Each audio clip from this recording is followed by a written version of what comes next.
Oh, that's hot. Oof. Good morning, good morning.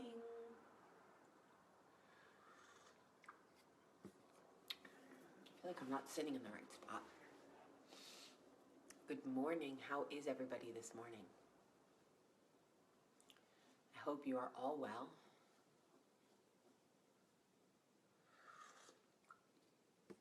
Good morning.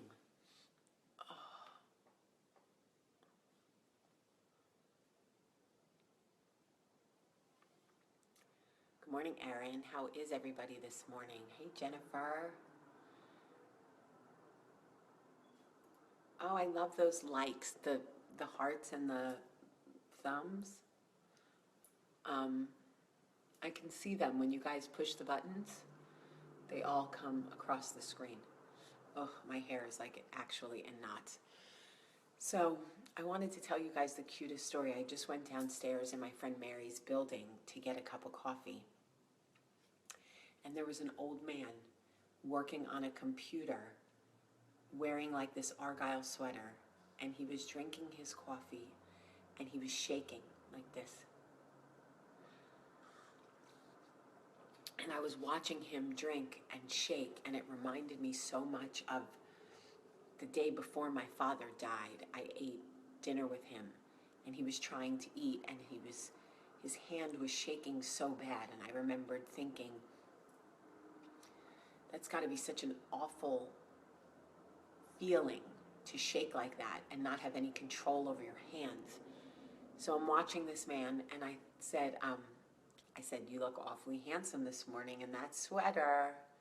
And he went, oh, I needed that boost today. And I said, you did? Well, there you go. I like the colors in your sweater.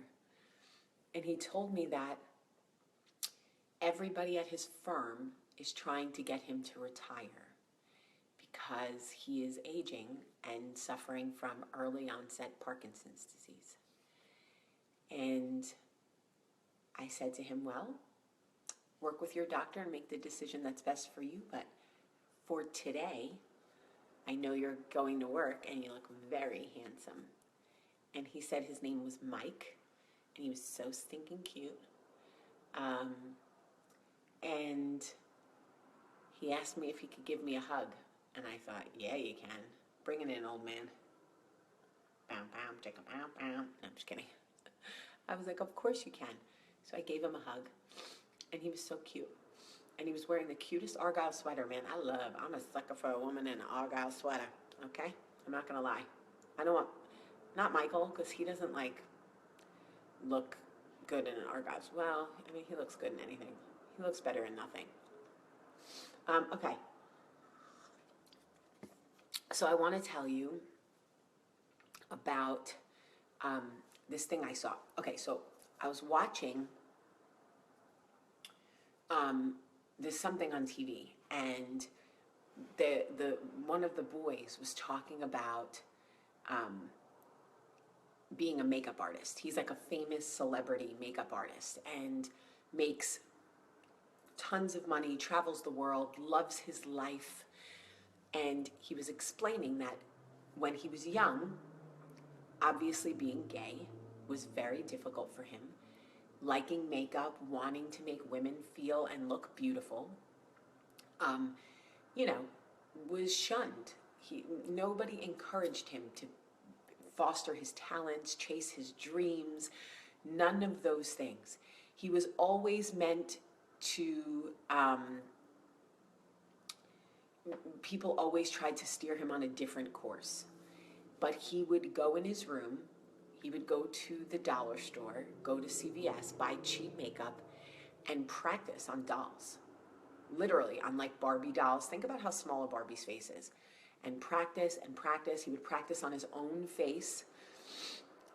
And he never gave up on his dream. He had to hide. He said sometimes he would have to hide in his closet, metaphorically and literally, hide in his closet so his parents wouldn't see him practicing the makeup. But it was like, he said he felt so alive when he was making women feel beautiful, when he was painting their faces and being creative and doing all this stuff. And when he wasn't able to do it, something in him felt dull, like his light was off. Like he just said, like, I was so unhappy. So he stayed on course and he saved his money. He would do makeup for women in the town who would promise not to tell his parents, right? So for like weddings and proms and stuff, he was like the best kept secret, okay? So,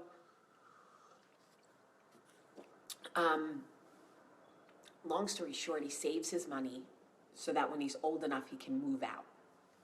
Moves out, moves to a big city, and starts doing makeup and starts getting some like famous clients, whatever. And his parents, he said, eventually came around.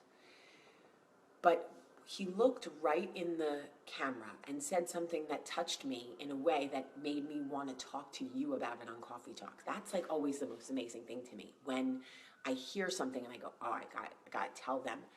I'm talking about a makeup artist from a small town. He looked right at the camera and he said, everything that I was bullied about when I was young, everything about who I was that was deemed wrong or not enough for everybody else. He said, there were days and nights where I cried myself to sleep, where I wished and prayed to God that he would make me someone different. He said I would pray to God before I went to sleep to make me straight so my life would be easier, and I would wake up in the morning straight and my parents would be fine and I wouldn't have this desire to do makeup anymore. He said, and every day I woke up still myself, nothing I could do. He said, and all the things I was bullied for growing up are all of the things that I am loved for now. And I thought, how interesting is that? When I was young, my mother used to make fun of me nonstop for my mouth. You have such a big mouth. You never stop talking. All you do is talk, talk, talk, talk. People are tired of listening to you. You have such a big mouth. Oh, here comes the mouth. It used to hurt my feelings and break my heart. I felt like I didn't know why I wanted to be a storyteller. I didn't know why I always wanted to make up stories or entertain people through stories or talk. But I did. I couldn't help it. And I always felt shamed for it. It was like the running joke. And now I think my ability to tell stories, my ability to share parts of who I am through conversation is a lot of the reasons why I am loved. And if I could only go back to young Jamie, who cried herself to sleep at night because her mom had made her feel bad about her mouth, and say to her, one day there will be women in this world who will look for your mouth, who will need your mouth, who will depend on your mouth. So keep talking. Keep pursuing your passion to tell stories. Don't change who you are. Don't change your path or your journey. If you want to write. If you want to tell stories, tell stories. I don't care if they make fun of you. I don't care what happens. You are put on a path for a reason. And I know that there are people watching this right now who feel very far away from their dreams, very far away from whatever world they perceive me, or maybe this celebrity makeup artist. By the way, he is now the makeup artist for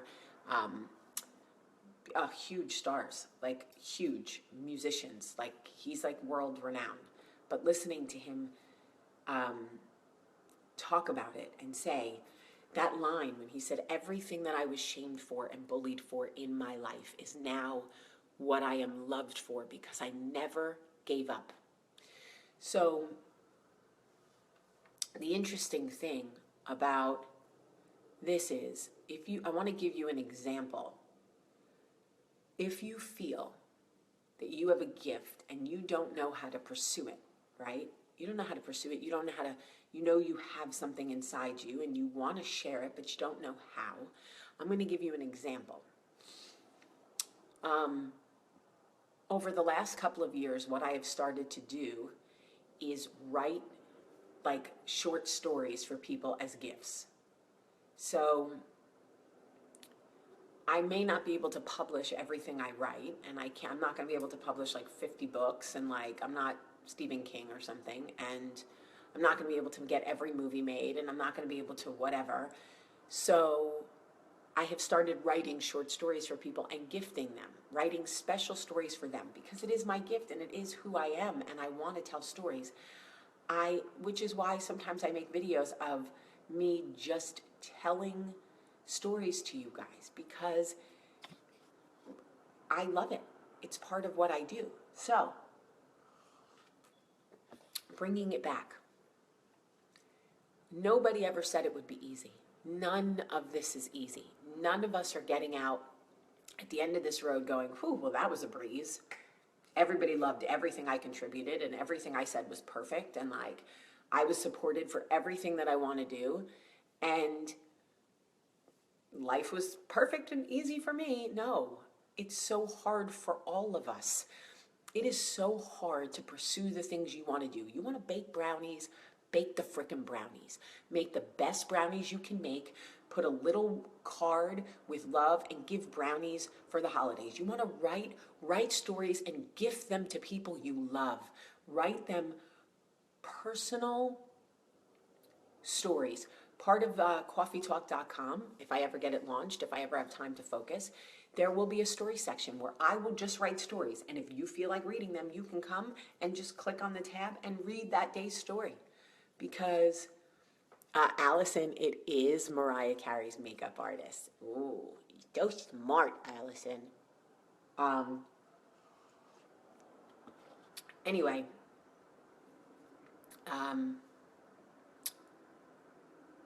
all I'm saying is, if you want to sing, but you feel very far away from people who have an opportunity to sing, then record songs and gift them to people. If you know that their favorite song is the national anthem, do a cover of the national anthem, put it on a voice recording and send it to them. Share your gift with people. You don't have to get paid for it. Pursue it because it's a passion. Stay on the course that is meant for you. It will be the most fulfilling thing you ever do with your life. You want to take pictures, get a camera, get out there, take a beautiful picture, frame it, and give it to somebody as a gift. Poof, you're a photographer. You don't have to be Mario Pasta Verde, whatever his name is, to be a photographer. All of these things. You can do all of these things. If you're into fashion, offer to dress your friends. Tell them you want to find their wedding dress or their prom dress or their kid's prom dress or whatever it is. Just pursue it. I know that you can do it, because if I can do it, you can do it. I am not any more special than anyone else. I have created my own success in life. That is the only thing, is I hustle, hustle, hustle, hustle, hustle, hustle. I am a heifer. Okay? That's what I am. Amanda Sarno, I didn't really 100% know what my calling was at 32 either. Listen, I want to remind you guys in Alabama that I am doing a book signing at Barnes & Noble at the Summit on December 17th at 10 a.m. There will be story time for the kids. You can bring the family. Come see me, please. I'm so afraid I'm going to be the only person there. Please tell everybody you know in Alabama, December 17th, 10 a.m., Barnes & Noble at the Summit. I love you guys so much.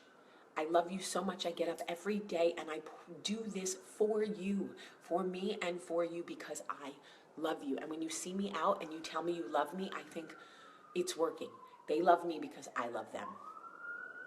All right, I'm filming day 2 of parental guidance, so I'm going to go get ready. But I love you and I want you to have a great, great day.